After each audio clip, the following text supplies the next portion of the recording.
Salve Wanyambe. Selamat pagi saudara-saudari yang dikasihi Kristus.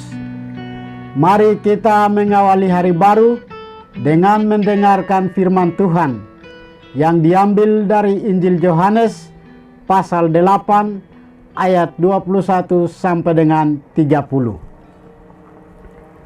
Tuhan bersamamu.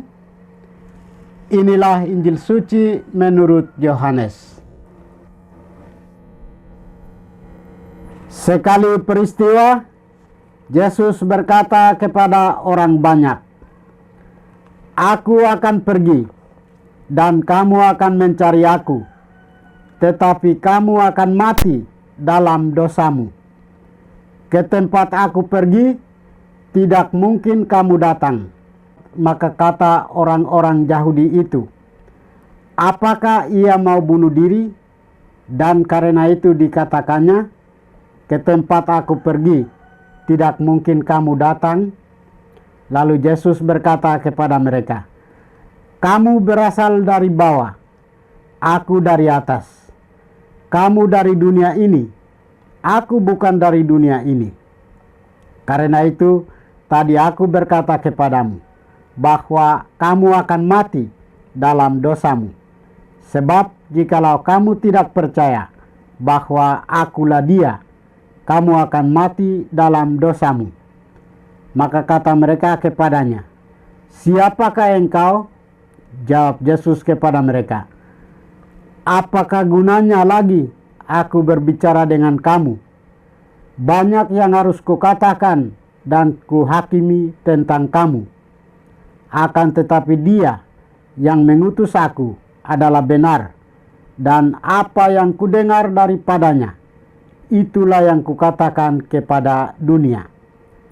Mereka tidak mengerti bahwa Ia berbicara kepada mereka tentang Bapa. Maka kata Yesus, "Apabila kamu telah meninggikan Anak Manusia, barulah kamu tahu bahwa akulah Dia, dan bahwa aku tidak berbuat apa-apa dari diriku sendiri, tetapi aku berbicara tentang hal-hal sebagaimana diajarkan Bapa kepadaku. Dan Ia yang telah mengutus aku menyertai aku. Ia tidak membiarkan aku sendiri, sebab aku senantiasa berbuat apa yang berkenan kepadanya." Setelah Yesus mengatakan semuanya itu, banyak orang percaya kepadanya. Demikianlah sabda Tuhan.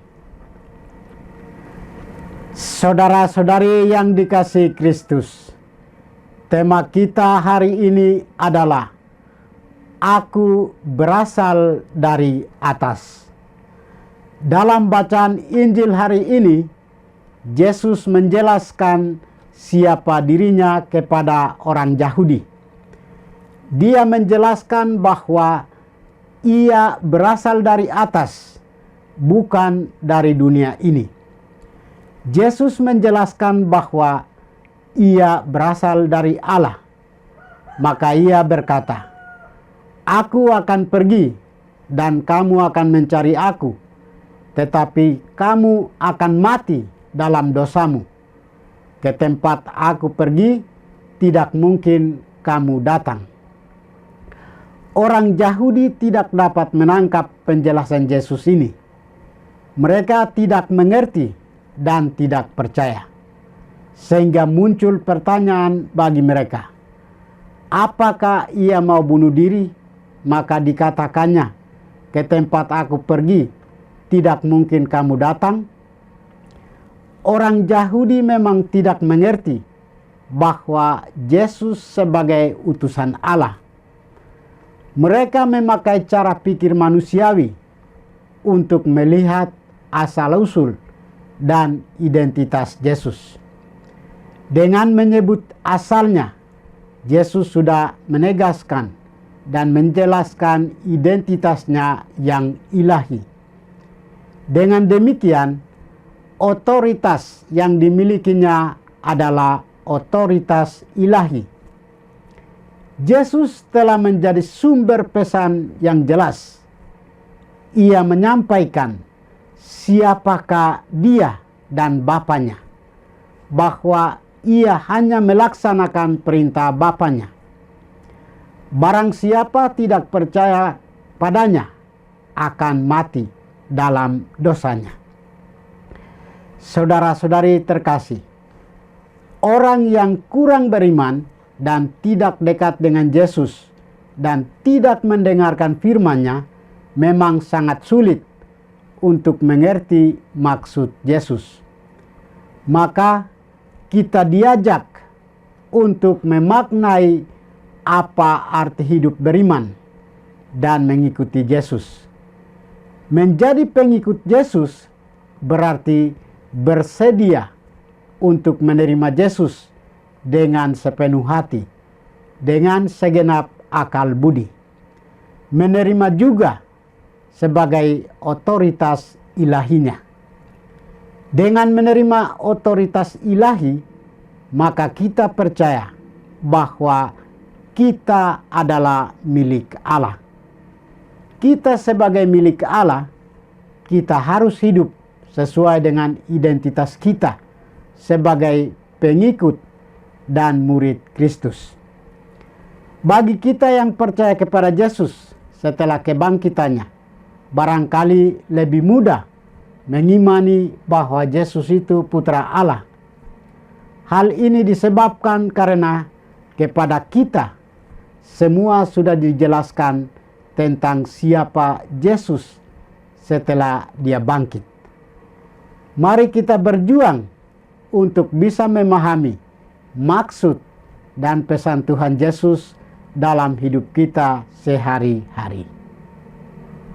Tuhan memberkati kita. Marilah kita berdoa.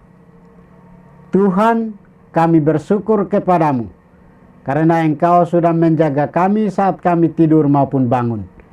Terima kasih untuk udara sejuk dan segar pagi ini. Kami mohon, bukalah mata hati kami dan mampukan kami untuk memandang kemurahan dan karya-Mu. Ya Tuhan, bimbinglah kami untuk menyadari kesalahan kami dan bertobat, agar dengan rendah hati kami mampu untuk membuka hati dan siap menerima rahmat-Mu dalam hati kami. Kristus terang dunia, berkatilah keluarga kami. Jadikanlah kami alat kasih-Mu dan pantaskanlah kami menjadi hamba-Mu yang setia. Demi Kristus Tuhan dan pengantara kami. Tuhan bersamamu. Semoga kita sekalian, orang-orang yang kita kasih dan doakan, seluruh aktivitas kita hari ini dilindungi, dibimbing, dan diberkati oleh berkat Allah yang Maha Kuasa, Bapa, Putra, dan Roh Kudus. Amin.